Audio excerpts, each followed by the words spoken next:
So, ito na yung bridge na sinasabi ko na magka-transform to mamayang gabi at ang ganda tingnan nito.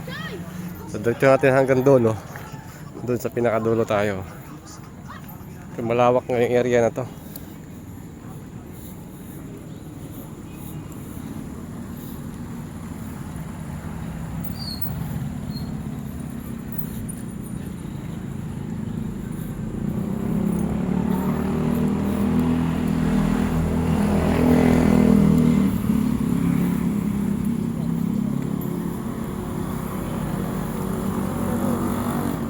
Yun.